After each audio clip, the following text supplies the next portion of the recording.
Is this some kind of joke? The words, sharp and laced with disdain, cut through the humid afternoon air. Officer Ava Johnson, barely 3 years on the force and brimming with the certainty of youth, stepped out of her patrol car. She adjusted her mirrored sunglasses, the reflection showing a distorted image of an old man on an even older motorcycle. James Harris, 82 years old, remained still. His hands, gnarled with age but steady as stone, rested on the worn rubber grips of the handlebars.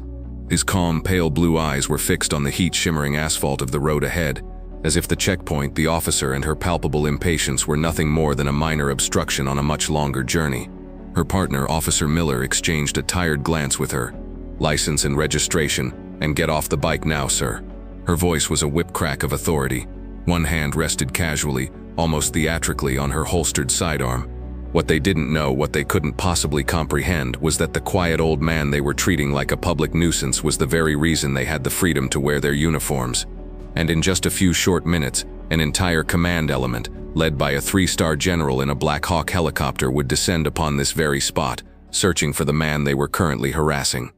The day had begun, as it always did for James Harris, in the pre-dawn stillness. Long before the sun crested the rolling hills of the Virginia countryside, the soft whir of a coffee grinder was the only sound in his small, meticulously kept farmhouse. He spooned the dark, fragrant grounds into the basket of a vintage percolator, a relic from a time when things were built to last.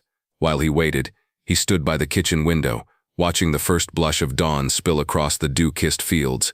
The light caught the objects on a simple wooden shelf on the wall, a folded flag in a triangular case, a row of service patches sewn onto a felt banner, and a collection of faded black and white photographs of young men with old eyes, smiling in places that had long since been reclaimed by jungle or forgotten by history. The percolator began to gurgle, its rhythmic bubbling a comforting sound in the quiet house. James poured the steaming black coffee into a thick ceramic mug, the same one he'd used for 40 years. He moved into his small living room, the floorboards groaning softly under his weight. In the corner sat a heavy olive-drab footlocker. He didn't open it often, but this morning was different. He lifted the heavy lid. Inside, nestled in worn velvet, lay a constellation of metal and ribbon, a distinguished service cross, a silver star, a bronze star with a V for valor. The metallic clink as he gently touched the edge of one metal was like a key turning in a lock of memory. For a fleeting second, the scent of coffee was replaced by the smell of hot aviation fuel and rotor wash, the taste of red dust in his throat, the sound of shouted orders barely audible over the roar of helicopter blades. Then the grandfather clock in the hall chimed 6 times, and the ghosts receded, leaving him once more in the quiet of the present. He wasn't living in the past, but the past lived in him. It had shaped him, sharpened him, and taught him the one virtue he valued above all others: patience. He saw the world not as a series of random events, but as a chessboard of cause and effect, of patterns and tells. He noticed the way the rookie Officer Johnson held her weight on her back foot, a sign of nervous aggression. He saw how her partner Miller kept his gaze averted, a sign of discomfort with his partner's approach. He had learned long ago that the loudest person in the room was often the most insecure. Life's most bitter irony, he often thought, was that those with the most to teach are often the ones who appear to have nothing left to say. True strength didn't need to announce itself. He finished dressing, pulling on a worn but clean denim jacket over a simple flannel shirt. Before he left, he paused by a small writing desk in the corner. He opened the top drawer and carefully unfolded a creased, yellowed piece of paper. It was a letter, the ink faded but the words still clear, written 50 years ago by his best friend, a man named Frank. It was a promise, made in the frantic, hopeful moments before a mission from which Frank would never return. "If we make it through this, Jimmy, we meet at the regimental reunion in 50 years. No matter what. Deal." Today was the day. The reunion was at Fort Harrison, a 2-hour ride away. It was a promise he intended to keep. He swung his leg over the saddle of his motorcycle, a 1970 Harley-Davidson Electra Glide. It was a machine of substance, all heavy chrome and steel. Its paint was faded, its chrome pitted in places, but its engine, which he maintained himself with disciplined precision, rumbled with a deep, reliable thunder. It was like him, old, weathered, but powerful and unwavering. It was this bike, this rumbling piece of American history, that had brought him to this checkpoint on a sun-drenched county road and into the crosshairs of Officer Ava Johnson's condescending gaze. "I said, 'License and registration,'" she repeated, her voice tighter now. "Let's go, Grandpa. We don't have all day." James slowly, deliberately reached into his jacket pocket and produced a worn leather wallet. He handed her his driver's license. Then he dismounted the bike, the movement fluid and balanced, betraying none of the frailty she clearly expected. He unlocked a leather saddlebag and retrieved the registration, handing it over without a word. Officer Johnson, 28 years old, whose most dangerous call had been a domestic dispute involving a thrown television, looked at the documents. James Harris. You're a long way from home, Mr. Harris. Are you sure you should be operating a vehicle of this size? Her partner, Officer Miller, a slightly older, heavier man, shifted uncomfortably. Ava, his license is valid. Class M.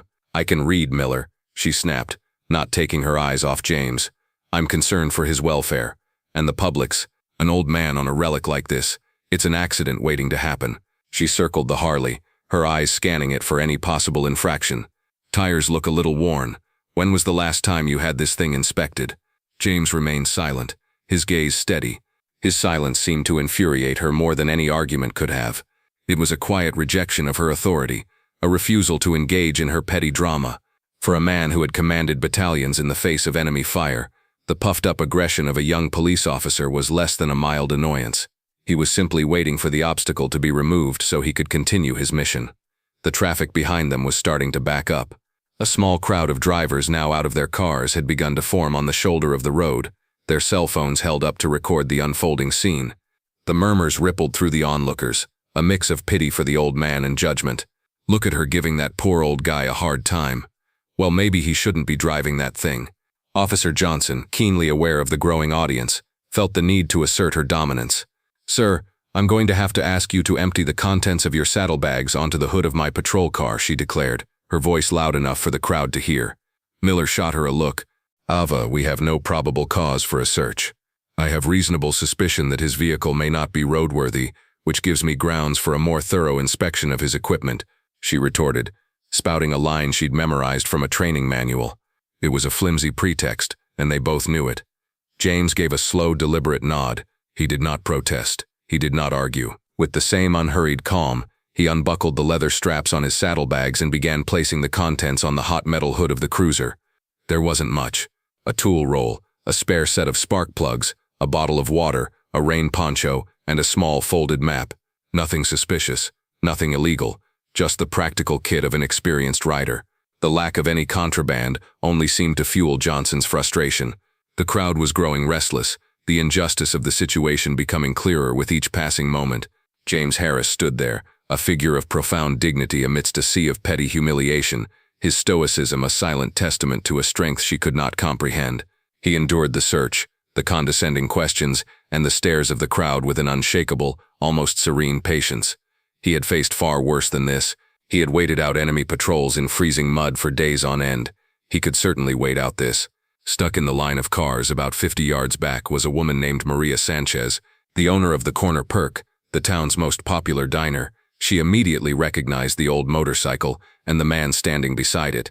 James Harris came into her diner every Tuesday and Friday, sat in the same booth, and ordered the same thing, black coffee and a slice of apple pie. He was quiet, always polite, and tipped generously. He spoke little, but he listened. He knew the names of her kids, and always asked how her son was doing over at the community college. She'd seen a hardness in his eyes, but it was tempered by a deep well of kindness. Seeing him being humiliated like this on the side of the road made her blood boil. This was not right. This was not who James Harris was. Feeling a surge of protective anger, Maria fumbled for her phone. She didn't know who to call. The police? They were the problem. She scrolled through her contacts, a wild idea forming in her mind. James had once mentioned in a rare moment of conversation that he'd spent his career over at Harrison. She assumed he meant Fort Harrison, the sprawling military base just over the county line. It was a long shot, but it was better than doing nothing. She Googled the number for the Fort Harrison Public Affairs Office. A bored-sounding voice answered. Fort Harrison Public Affairs, Sergeant Riley speaking. Yes, hello, Maria said, trying to keep her voice steady. My name is Maria Sanchez. I need to report something.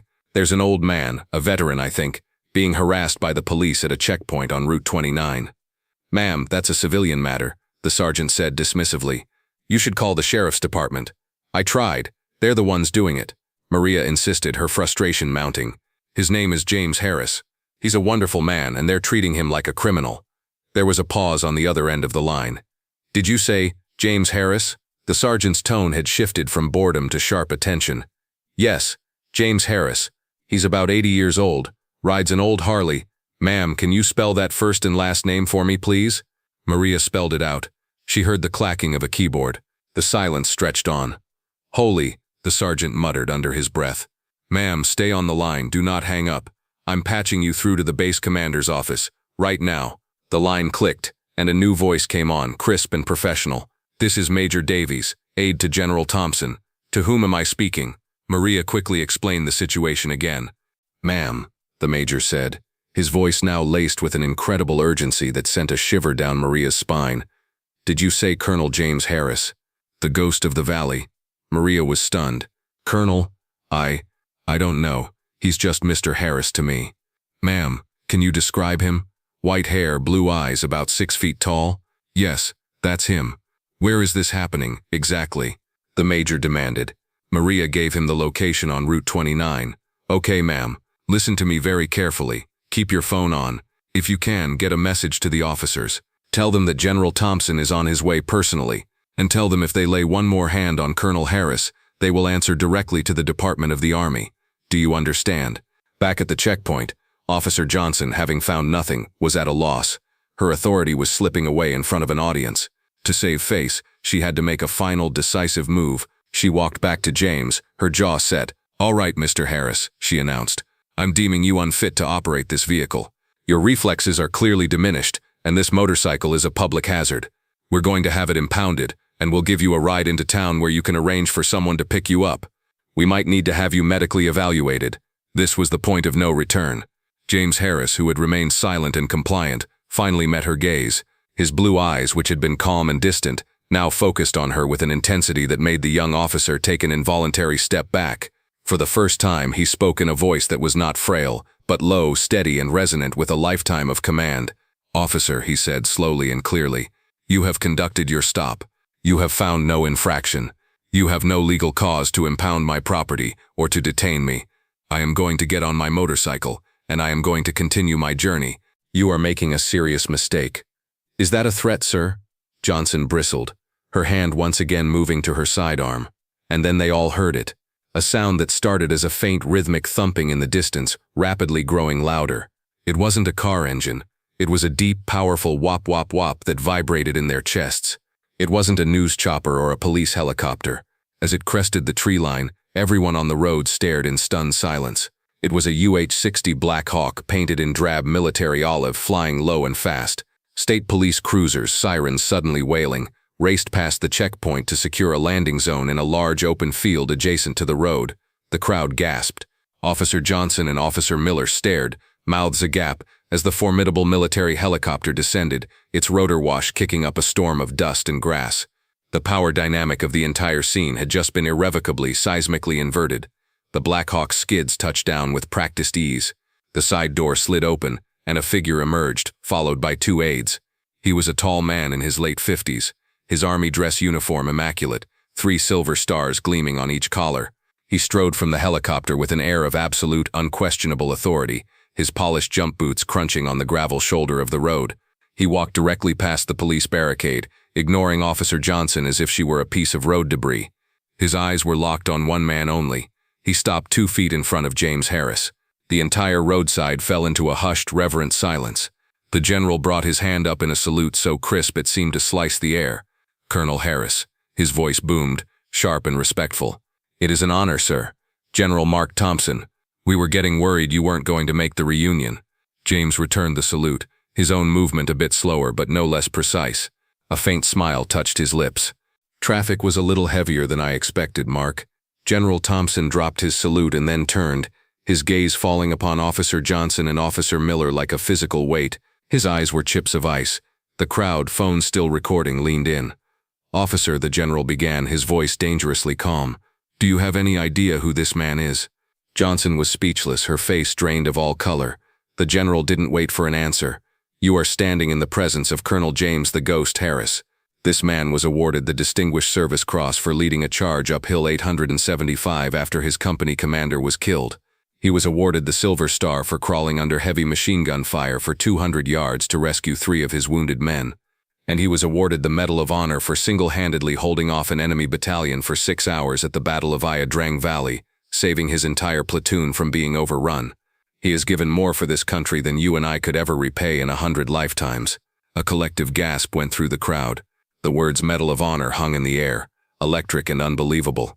A man in the crowd, himself an older veteran, took off his hat and held it over his heart. A young boy turned to his father and whispered, "Wow, he's a real hero." Officer Johnson looked as if she might faint. She saw not an old man anymore, but a living legend she had just tried to arrest for being old. Stammering, she finally found her voice. "General, sir, Colonel. I didn't know." General Thompson cut her off. "Knowing shouldn't matter, officer. Respect is not contingent on rank or a service record. It is a fundamental duty. You failed in that duty today." But then, a quiet gesture stopped him. James Harris held up a hand. He turned his gaze, now softened with a kind of weary sadness, back to the mortified young officer. "Young lady," he said, his voice gentle again, "the uniform you wear, and the one I wore, they're supposed to mean something. They stand for protection, for service. They mean you look at people and see a citizen to help, not a problem to solve. Never judge a person by the vehicle they drive or the lines on their face. You have no idea what battles they've fought to earn them. Remember that." The fallout was immediate but not punitive. Later that day, General Thompson was on the phone with the county sheriff. The sheriff, having seen the viral videos of the incident, was profusely apologetic and ready to fire both officers on the spot. But the general, echoing Colonel Harris's grace, had a different idea. He didn't want 2 careers ruined. He wanted a lesson learned. He proposed a new community partnership. It would become a mandatory training block for all new officers in the county, held at Fort Harrison and taught by senior non-commissioned officers. It would focus on de-escalation, community engagement, and specific training on interacting with veterans. The sheriff, immensely relieved, agreed instantly. They unofficially named it the Colonel Harris Protocol. The change was systemic, not personal, a legacy born from a moment of disrespect. A week later, a small sedan crunched down the long gravel driveway leading to James Harris's farmhouse. Ava Johnson, in civilian clothes, got out of the car. She felt a profound sense of dread, but she knew she had to be here. She found James in his open-air workshop, a clean rag in his hand, patiently polishing a piece of chrome from his old Harley. The bike was on its stand, gleaming in the late afternoon sun. He saw her approach but didn't seem surprised. He just gave a slight nod and continued wiping his hands. The silence was heavy. "Colonel Harris," she began, her voice barely a whisper. "Sir, I came to apologize, properly. There's no excuse for my behavior." James finished with the rag, set it down, and looked at her. "I'm not a colonel anymore, son. Just James. Would you care for a glass of iced tea?" She followed him into the simple, clean kitchen. He moved with an economy of motion, getting 2 glasses, filling them with ice and amber-colored tea. They sat at a small wooden table. He didn't lecture or chastise. Instead, he asked a simple question. "Why?" Ava struggled for the words. I saw an old man on an old bike, and I made an assumption. I saw a stereotype, not a person. I was arrogant. I thought I knew better. I was wrong." James took a slow sip of his tea. "When I was a young lieutenant, brand new in country, there was a private in my platoon. Scrawny kid from Kentucky. Couldn't march in a straight line, always had his uniform on wrong. I thought he was useless. I almost had him transferred to a supply depot. 2 weeks later, we were pinned down. That same kid, the one I'd written off, ran through a hail of bullets to pull our radio man to safety. Saved all our lives. He taught me the same lesson you're learning now. Looks aren't worth a damn." He gestured with his chin towards the window, where the old Harley stood proudly. "That bike," he said softly. "To most people, it's just a relic. Scratched up, dented, loud. They see the rust, not the road. But that engine, it's never failed me. Not once. It's carried me through 48 states. It's got more miles on it than most people have memories. People are like that too, Officer Johnson. The dents and the scratches are just proof they've lived a life. It's what's inside that engine that counts. Never forget to look inside." Ava Johnson looked from the old Harley to the old soldier, and for the first time she saw them both clearly. They were not relics of the past. They were symbols of endurance, of hidden strength, and of a valor that doesn't fade with time. It still looked like an old motorcycle, and he still looked like an old man. But now she understood. They both still had roads to travel. If you were moved by this story of veteran valor, click the like button and subscribe to our channel. You won't want to miss the next story of honor, respect, and the quiet heroes who walk among us.